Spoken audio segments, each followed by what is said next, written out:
उजळती लकेर. लेखक वी. शं. पारगावकर. अभिवाचन शर्मिली पारगावकर. प्रकाशन प्रतिमा प्रकाशन. उजळती लकेर. सुधा पहिल्यांदा घरी आली तेव्हा ती जेमतेम 10-11 वर्षांची होती. अंगकाठी उंच आणि बांधा सडसडीत शेलाटी. तिचा चेहरा जेवढा बावळट होता तेवढ्याच तिच्या हालचालीही बावळटपणाच्या होत्या. तिला धड हसता येत नव्हतं की नीट बोलता येत नव्हतं. दुसऱ्याला काय सांगायचं आहे हे तिच्या पहिल्या बोलण्यावरून मुळीच उमगत नसे आणि समजलं नाही म्हणून तिला काय म्हणून विचारलं की तिचा चेहरा पडत होता. दृष्टी बावरत होती आणि तिच्या हातापायांना देखील किंचित कंप सुटत होता. अशी ही अर्धवट आणि दुबळी मुलगी आमच्या घरात आमच्या पप्पूला सांभाळण्याकरता म्हणून मी घेऊन आलो. तेव्हा माझ्या बायकोने बोलून बोलून मला हुळहुळ केलं. बायकांना पहिल्याच दृष्टीला एकदम कुठलीच गोष्ट पसंत पडत नाही अशा समजुतीनं मी तिच्या बोलण्याकडे दुर्लक्ष केलं. पण पुढे सुधाला घरी घेऊन येण्यात नक्की चूक झालेली आहे हे मलाही पटू लागलं. एका सकाळी माझ्याकडे काही माणसं आली होती. बाहेरच्या बैठकीत आमचं बोलणं चाललं होतं. त्यापूर्वीच अर्धा तास सुधा आलेली होती. बायको सकाळची कामं उरकण्याच्या घाईत होती.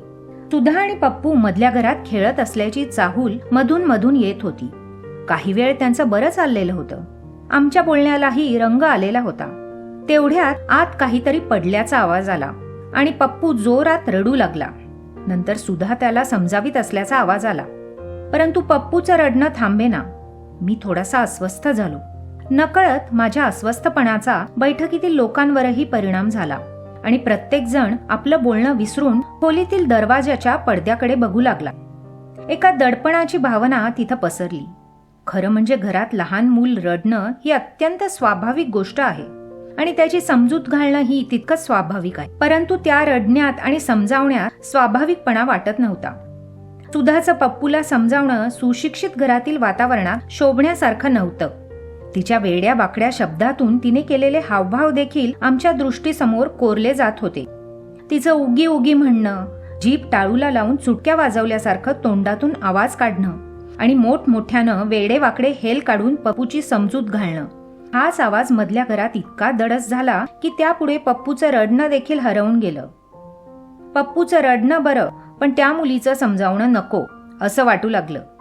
असाच थोडा वेळ निघून गेला. त्यातच एका मित्रानं मला विचारलं, कोण आहे रे मधल्या घरात? एक मुलगी. मुलगी कोणाची? पप्पूला सांभाळायला ठेवलीये. असं का? काय वेळा ठरल्यात तिच्या? सकाळी 7 ते 11 आणि दुपारी 5 ते 7. हो का? मग अजून सकाळचे 7 वाजले नाहीत वाटतं. त्याच्या प्रश्नातली खोच माझ्या लक्षात आली. तेव्हा मी त्याला म्हणालो, अजून लहान आहे रे ती, शिवाय नवीन आहे. असेल, पण तुझ्या मुलाची काळजी तिच्याविषयीच्या सहानुभूतीच्या आड येता उपयोगी नाही बरं का? हो रे, सरावाने आपोआप जमेल तिला. घरची गरीब मुलगी, वाईट दिवस आहेत त्यांच्यावर. आपलंही काम होऊन त्यांना मदत करता आली तर बरं नाही का? पहा बुवा म्हणत सर्वांकडे आळीपाळीने पाहत त्याने तोंडावाटे धुराचा लोट बाहेर सोडला. तेवढ्या स्वयंपाकघरातून मधल्या घरात येतानाच्या बांगड्या वाजल्या. सुधाच्या हातून तिने पप्पूला घेतल्याचं आम्हाला बाहेर समजलं आणि 2 मिनिटात पप्पू रडायचा थांबला. लोक गेल्यावर मी मधल्या घरात आलो. तेव्हा घरभर पप्पूची खेळणी विखुरलेली दिसली आणि खिडकी शेजारी सुधा 2 गुडघ्यांवर डोकं टेकवून सुन्नपणे बसली होती. दृष्टी फरशीवरच्या कुठल्या तरी रेघेवर स्थिर झालेली होती आणि तिच्या नाकाचा शेंडा लाल झालेला होता. माझी आत येण्याची चाहूल लागल्याबरोबर ती घाबरटासारखी एकदम तटकन उभी राहिली आणि विखुरलेली खेळणी जमा करण्याकरता धावली. मी तिथे न थांबता स्वयंपाकघरात गेलो. पप्पू पाटावर बसून वरणभात जेवत होता आणि त्याची आई कौतुकाने त्याला भरवीत होती. माझ्याकडे पाहिल्यावर मात्र तिची चेहऱ्यावरच्या कौतुकाची भावना अदृश्य झाली आणि कपाळावर 2-4 आठ्या पाडीत माझ्याकडे पाहून ती म्हणाली, बघितलं? विशेष काही झालं नाही असं दाखवीत मी म्हटलं, वाह, झक्क जेवण चाललंय. मांडी बघ की कशी घातलीये मोठ्या माणसासारखी. पण हे आता असंच टिको म्हणजे झालं. वाक्यातील कडवटपणा मला जाणवला. का ग, असं का म्हणतेस? जे दिसतंय ते म्हणतेय. मी नाही समजलो. ती पोरगी आणून ठेवलीत ना घरात, मग तिचं काय? एक एक गुण बघा तिचे. मी तुम्हाला सांगून ठेवते, ती या घरात राहिली तर पप्पू नक्कीच बिघडेल. गावंढळ मेली. आपल्याशीच बोलल्याप्रमाणे तिने शेवटचं वाक्य उच्चारलं. आमच्या सुधारलेल्या घरात सुधाचे आचार विचार कुठेच बसण्यासारखे नव्हते ही गोष्ट खरी होती, परंतु त्याचा अर्थ ती इतकी वाईट होती असा मुळीच नव्हता. त्या दृष्टीने बायकोची समजूत घालण्याकरता मनात वाक्याची जुळवणी करण्याच्या आतच सुधा स्वयंपाकघराच्या दाराशी येऊन उभी राहिली. पहिल्या प्रथम पप्पूच्या ताटातल्या वरण भाताकडे तिची दृष्टी गेली आणि माझ्या बायकोची तिच्याकडे दृष्टी जाताच भर वेगाने येणारा चेंडू फळीचा टोला बसताच परतावा तशी सुधाची दृष्टी एकदम बाजूला वळली. मग माझ्याकडे पाहत भित्र्या आवाजात दम घेत घेत ती म्हणाली, आता नाही रडवणार मी पप्पूला. एवढं एकच वाक्य ती जेमतेम बोलली आणि तिच्या डोळ्यांवाटे थेंब टपटपू लागले. सुधाचं सारं काही दुर्लक्षणीय असलं तरी तिच्या डोळ्यांकडे पाहिलं की तिच्याविषयी सहानुभूती वाटत होती. तिचं वय तरी किती लहान होतं. स्वतः रडायचं, हट्ट करायचे आणि आई वडिलांकडून समजूत घालून घेण्याचं तिचं वय. एवढ्याशा वयात मूल सांभाळायची, अत्यंत समंजस होण्याची आणि वयापेक्षा कितीतरी मोठं होण्याची तिच्यावर जबाबदारी येऊन पडली होती. सुधा तशीच थरथरत असताना मी शून्य नजरेनं बायकोकडे पाहिलं. माझा मूक अभिप्राय तिला पटावा अशी माझी अपेक्षा होती, परंतु तिला ते काहीच समजलं नाही. सुधाकडे तीक्ष्ण नजरेने पाहत ती म्हणाली, प्रश्न पप्पूला रडवण्याचा नाही, रडत असताना त्याला गप्प करण्याचा आहे. त्याला नीट खेळवणं, त्याच्या कलानं घेणं, खेळणी त्याच्या पुढे ठेवणं, त्याविषयी त्याच्या मनात आवड निर्माण करणं. एक ना दोन, या काय सोप्या गोष्टी आहेत? तुला यातलं काही जमणार नाही, सांगून ठेवते. जमल नक्की, मी खेळवीन त्याला नीट, तुम्ही बघा. आता नाही त्याला रडू देणार मी. असं काहीतरी तिला जमेल त्या शब्दात बोलून सुधा मोकळी झाली आणि आळीपाळीनं तिच्याकडं आणि माझ्याकडं पाहू लागली. सुधाच्या निमित्तानं घरावर एक वेगळाच ताण येऊ पाहत होता. शेवटी हा प्रसंग टाळण्याच्या दृष्टीने मीच तिला म्हणालो, तू जा आता. पण मला काढणार नाही ना? आईला समजलं तर ती मारील मला. काकुळतीला येऊन सुधा म्हणाली, नाही काढणार नाही, पण जरा कामात नीट लक्ष देत जा. हो म्हणत परकर सावरीत सुधा निघून गेली. मी दिलेल्या आश्वासनामुळे तिचा चेहरा एकदम फुलला होता. स्वतःच्या मनाविरुद्ध केवळ आईच्या दडपणामुळे ती केवढी समंजस होण्याचा प्रयत्न करीत होती. सुधा निघून गेली तेव्हा घर क्षणभर शांत झालं. आमचे आम्हीच सुशिक्षित आणि सुसंस्कृत माणसं घरात उरलो. बघितलत ना कशी बघत होती पप्पूच्या भाताकडे? अगं मुलांची दृष्टी आहे ती. खाण्यापिण्याच्या वस्तूकडे नैसर्गिक कल असतो लहान मुलांचा. तू तिच्याविषयी काही भलत्याच कल्पना तर नाही ना करून बसलीस? मी तर म्हणते, आपण समोर नसलो ना तर एखाद दिवशी ती पप्पूच्या तोंडातला घास देखील खाल्ल्याशिवाय राहणार नाही. असं समजू नकोस तू. काही दिवसांनी ती आपल्या घरात चांगली रुळेल असं तुम्हीच समजा. आणि मी सांगून ठेवते, असले प्रयोग करण्याकरता काही आपण मुलगी ठेवीत नाही आहोत. अगं पण तू अगदी विरुद्ध बाजूनेच कसा विचार करतेस? पप्पू देखील दुसऱ्याच्या घरी गेला तर पाहिलेली एखादी वस्तू मागणार नाही अशी खात्री आहे का तुला? काहीतरी बोलू नका म्हणत तिने बाजू अंगाशी येईल म्हणूनच की काय विषय टाळला आणि मोठ्या कौतुकानं ती पप्पूला भरवू लागली. असेच बरेच दिवस निघून गेले. सुधा आमच्या घरात रुळू लागली. आमच्या घरातल्या बऱ्याच सवयी ती उचलू लागली, परंतु तिच्या काही वाईट सवयीही पप्पू आत्मसात करू लागला. जशी जशी ती आमच्या घरात निर्ढावली तशी तिच्या अंगच्या काही वाईट सवयीही निर्ढावल्या. तिला कार्ट्या म्हणून हाक मारण्याची सवय जडलेली होती. कधी कधी ती असावधपणे पप्पूला देखील कार्ट्या म्हणून हाक मारित होती. या शब्दामुळे माझ्या बायकोने तिला एकदा खूप मारलं होतं. वास्तविक दुसऱ्यांच्या मुलांना मारणं हे काही चांगल्या घरातलं लक्षण नव्हे, पण त्याचा अर्थ एवढाच होता की सुधा नकोशी असून देखील आमच्या घरात आमच्यातलीच एक झालेली होती. एरवी माझी खात्री आहे की माझ्या बायकोने तिला झटकन कामावरून काढून टाकलं असतं, पण मारलं नसतं. मार खाऊन देखील सुधाला आता आमच्या घराची ओढ लागली होती आणि विशेष म्हणजे पप्पूला आता तिच्याशिवाय थोडा वेळ देखील करमत नव्हतं. एके दिवशी नेहमीप्रमाणे सुधा कामाला आली नाही. सकाळचे 9 वाजत आले तरी तिचा पत्ता नव्हता. तिच्या न येण्यामुळे आज तिची उणीव आमच्या घराला चांगलीच जाणवू लागली. पप्पू तर थुधा थुधा भूर येन नाही म्हणून सारखा रडत होता. मधल्या घरातला पप्पूचा खेळ टोपलीत भरून तसाच ठेवलेला होता. पप्पू त्या टोपलीकडे ढुंकूनही पाहिना. कोपऱ्यातला लाकडी घोडा जागच्या जागी स्वस्थ उभा होता. कालचे पप्पूचे कपडे दोरीवर तसेच वाळत होते. व्यवस्थितपणे त्यांच्या घड्या करून काचेच्या कपाटात ठेवण्याकरता सुधा आलेली नव्हती. न कळत सुधाच्या रांगड्या व्यक्तिमत्वाचा मोह आम्हालाही पडलेला होता. त्या दिवशी सुधा न आल्यामुळे बायको चिडलेली होती. अजाणताच तिचा प्रत्येक कामातला तोल सुटला होता. गंमत अशी होती की एकेवेळी नको असलेली सुधा आता हवी हवी असल्यामुळे घर अस्वस्थ होतं. तिच्या काही गचाळ वागणुकीमुळे, हावऱ्या दृष्टीमुळे, गावंढळ बोलण्यामुळे आणि सदा बुभुक्षित दिसणाऱ्या नजरेमुळे नको वाटत असलेली सुधा आज नेमकी कशामुळे हवी हवीशी वाटत होती हे मात्र कुणाला सांगता येत नव्हतं. एवढं मात्र खरं की बायको काही काम करता करता उठली की सहज पाहिल्यासारखं का होईना पण दाराकडे डोकावत होती. बाहेर कुठे काही चाहूल लागली की ती सुधाचीच असावी असा भास मला होत होता. आणि पप्पूने तर सारखा तिचा घोषाच लावला होता. त्या दिवशी सुधा आली नाही, दुसरे दिवशीही आली नाही आणि तिसऱ्या दिवशीही आली नाही. म्हणून मी तिच्या घरी चौकशीला गेलो. तेव्हा एका अंधाऱ्या खोलीत सुधा अंथरुणावर पडली होती. घरात शिरल्याबरोबर भिंतीनं असलेल्या ओलीचा कुबट वास एकदम नाकात घुसला. घरात तिच्या उशा शेजारीच एक रॉकेलचा बारका दिवा जळत होता. तिने अंगावर एक गोधडी पांघरलेली होती. मला तिथे फार काळ थांबवेना. माझ घरात तिची आई चुलीपाशी काहीतरी करत होती.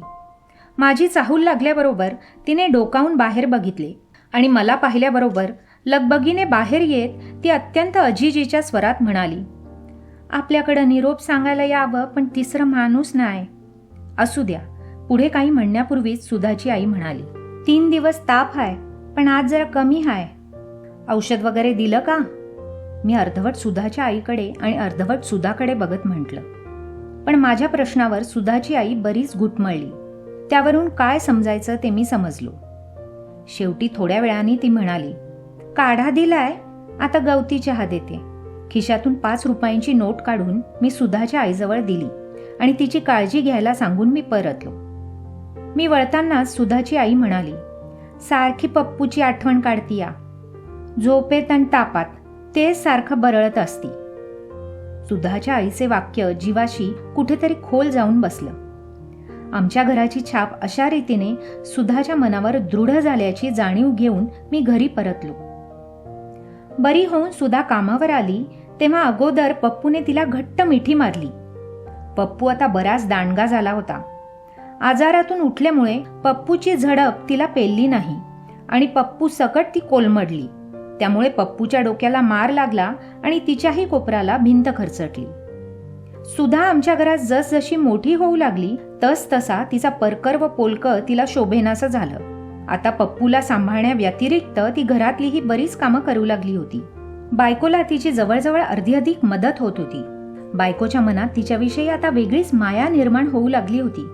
ती तिला चांगलं चुंगलं खाऊ घालू लागली.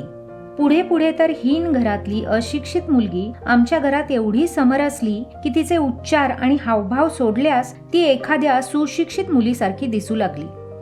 एके दिवशी दुपारच्या वेळी घरात सुधा नसताना बायको मला म्हणाली, सुधाला आता परकर शोभत नाही बाई. आता ती बरीच मोठी झाली आहे ना. अंगानं हडकुळी आहे म्हणून फार वाईट दिसत नाही. तिच्या जागी एखादी उफाड्याची मुलगी असती तर परकर पोलकं कसं तरीच दिसलं असतं. किती वय असेल बरं तिचं? असेल की 14-15. मग तर नक्कीच साडी हवी तिला. आणि सुधाला 2 साड्या घेण्याचा बेत आमच्या घरात नक्की झाला. पहिल्या दिवशी माझ्या बायकोनेच तिला 5 वारी साडी नेसवली.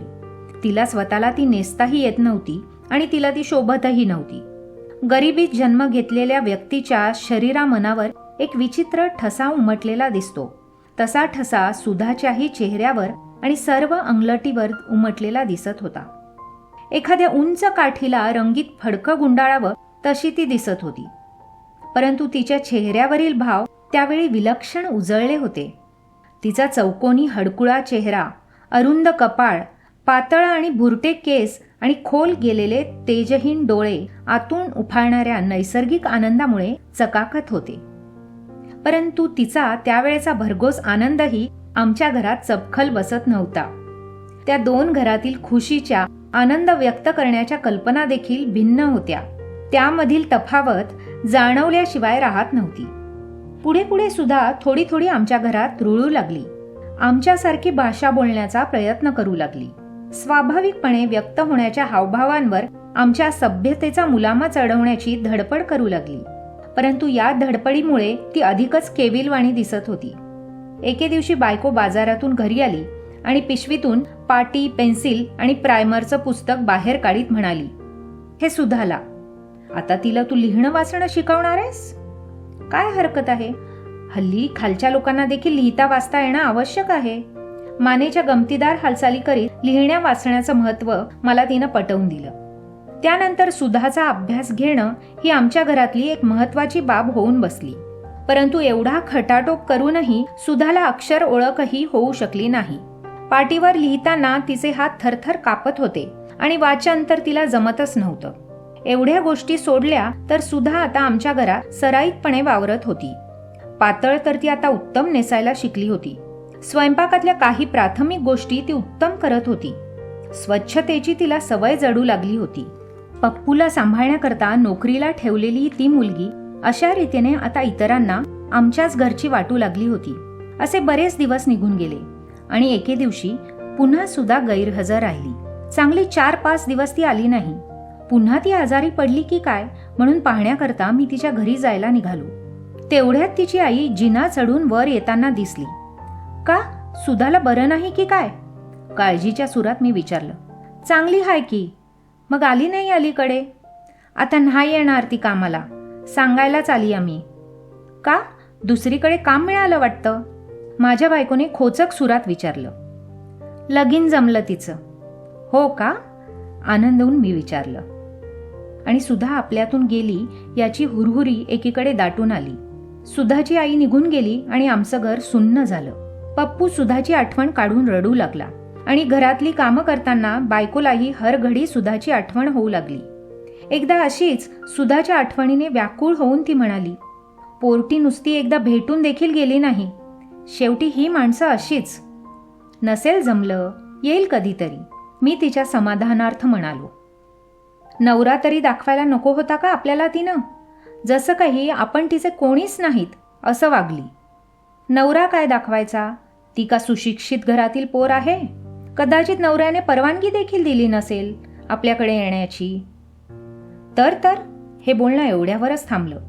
पुढे हळूहळू आम्ही सुधाला विसरत चाललो. अशा एका दिवशी तिन्ही सांजेच्या वेळी सुधा जिना चढून वर येताना दिसली. तिला पाहताच का कोण जाणे माझी छाती धडधडू लागली. तिच्या हातात कसलं तरी गाठोडं होतं. ते तिनं हळू सज्जात ठेवलं आणि आत येऊन तिने मला आणि बायकोला नमस्कार केला. पप्पू जवळ लाकडी घोड्यावर बसून खेळत होता. एका आवेगात ती त्याच्याकडे धावली आणि त्याचे सारखे पापे घेत राहिली. त्यावेळी ती फारच बदललेली दिसत होती. कसलं तरी जुनेरं तिच्या अंगावर होतं. ते दड घोट्यापर्यंतही पोचलेलं नव्हतं. अंगातली चोळीही भडक आणि भरड्या खणाची होती. आमच्याकडे पाहण्याची तिची दृष्टीही बदलल्यासारखी दिसत होती. डोळ्यात कारुण्य मात्र भरपूर दाटलेलं होतं. तिच्याकडे पाहत मी म्हटलं, "काय सुधा, सुखात आहेस की नाही?" तिनं फक्त एक आवंढा गिळला. मुक्यानेच ती काहीतरी बोलली. खूप बोलली असं मला वाटलं. शेवटी अंधारात ती निघून गेली. पार दिसेनाशी झाली. तिच्या येण्याचा एक विलक्षण धक्का आम्हाला बसला होता. त्यातून सावरल्यावर आम्ही दोघांनी एकमेकांकडे पाहिलं. तेवढ्यात पप्पूनं बाहेरचं गाठोडा आणून देत म्हटलं, "थुधाचं विसरलं की?" त्या गाठोड्यात आम्ही तिला वेळोवेळी दिलेल्या साड्या, पोलकी होती. तिच्या सध्याच्या अंगावरच्या लुगड्या चोळीत आणि गाठोड्यातल्या पातळात असलेला फरक एकदम दृष्टीत खुपला आणि सुधाची खरी ओळख तिथं पटली. एखाद्या विजेच्या लकेरीप्रमाणे क्षणभर ती आमच्या घरात चमकली होती आणि पुन्हा नित्याच्या अंधारात दिसेनाशी झाली होती.